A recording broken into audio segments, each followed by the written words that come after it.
August 3rd and 4th and 5th at the National Black Theater. This film has the history of hip-hop. We have a lot of old school artists that's a part of this film, telling the story about the history of hip-hop and its origination. With that being said and done, I want to contribute to tonight's program. For those who don't know me, I write for the Deuce Club, which is a criminal justice organization, the Coalition for Parole Restoration. I work with Johnny Perez and done some great work with that brother. He's a good brother who's done nothing but positivity since he's come home.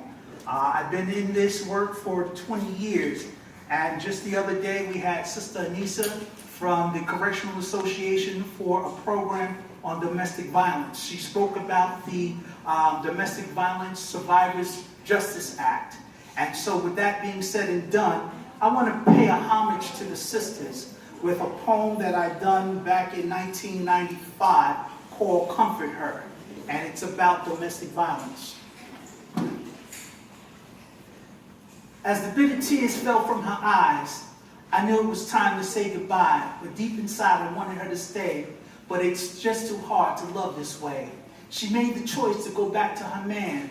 Us falling in love was never part of the plan. You see, she lost her confidence, and I knew that she was brutalized by the evidence. Slowly she explained in all our meetings how she endured those terrible beatings. I know this girl had to be protected. She was used and abused and badly neglected. She couldn't go and stay with family, and that's when I said, please come stay with me. Sometimes she would cry out in the middle of the night, so I would hold her close and I would squeeze her tight. And after work, we would take a walk in the park, sit down and talk until it got dark. And on her job, I would send her pretty flowers and let her know that she has the power to change things for herself, and that she's not responsible for the actions of someone else. I gave her a taste of unconditional love, and now I must set her free like a dove. We knew each other's thoughts. We knew each other well. We were the perfect match, like Marvin Gaye and Tammy Terrell. In fact, it was her power I was feeling whenever she gave me that sexual healing. She's a friend, a true friend that I can confide, and if she ever needs me, I'll be right there by her side. You see, her man was mean, he was rude and cruel, but I'm sending her back home new and improved. Yes, I really want to say, girl, please don't go away. She can stay with me, and the truth is I did all that I can, but she made the choice to go back to her man. I don't know how this story will end, but she'll always be my soulmate and my friend. If her man dares to ever act a fool, I'll be the one to come to her emotional rescue.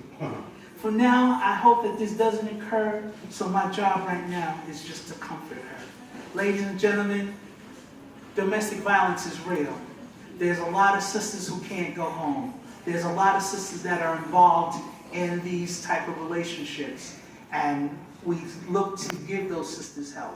There are a number of sisters who spend time in prison because they turn the tables on their abusers. So the Domestic Violence Survivors Act is an act to make the judges to give some type of credence to the fact that some of these sisters have indeed been impacted by domestic violence, and hope that they would hopefully make a change in their sentencing when they're dealing with women that have been impacted by domestic violence. With that being said and done, you guys know that it's Black Music Month, and so Sister Ella talked about If I Ruled the World and all that good music from that time. But I want to take you guys back to a time, and this poem is called Silky Smooth 70 Souls. I remember a time not very long when I would sit by the radio waiting for my favorite song. After a while it finally came. It was the Spinners singing It's a Shame, 1970. Aretha Franklin, no doubt, was the queen of soul, and Smokey Robinson's voice made the ladies lose control. The airways played smooth harmonics, found in groups like Blue Magic and the Delphonics, who did Walk Up to the Sunshine. The Intruders were singing I Want to Know Your Name, and James Brown was getting down with the famous flames. Love was in the air, with lovers everywhere. There was a sense of peace inside the hood. Brothers sang songs that made women feel good. Women had respect and treated their women like a king, found in songs like Shaka Khan singing that song, Sweet Thing. The party came alive with the songs of the Jackson 5 as everyone tried to shine while dancing on the Soul Train line. Doing it in the park, doing it after dark. Everybody had happy feet with good times played by sheep. Flashlight, Parliament, or Freak of the Week. Johnny's Taylor's Keeper the Cheaper, Cheaper the Keeper, or the Bee Gees singing Saturday Night Fever. You felt the music that had you moved to the groove. Good old rent parties with all the good food. Yes. And then they played Marvin Gaye to put you in the mood. Let's Get It On was the song, and good loving definitely wasn't wrong. Some tried to fight the feelings, others just didn't care. Back in those days, folks had those one-night love affairs. People get ready, but moving on up, say it loud that I'm black and proud. Oppression, it ain't a pity, just living for the city with Stevie Wonder. What's going on? Mercy, mercy me, how things ain't what they used to be. Lean on me, he ain't heavy, he's my brother. That was our motto back when we looked out for one another. And who is the man who will risk his neck for his brother man? Shaft, you're damn right, because he was true to his craft. Pimps, prostitutes, and bums, dope fiending. Curtis Mayfield, Stevie Wonder, and Marvin Gaye sang songs at social meetings. The boy is black, but the girl is white. Together they learn to read and write. This is a song in 1970 by Three Dog Night.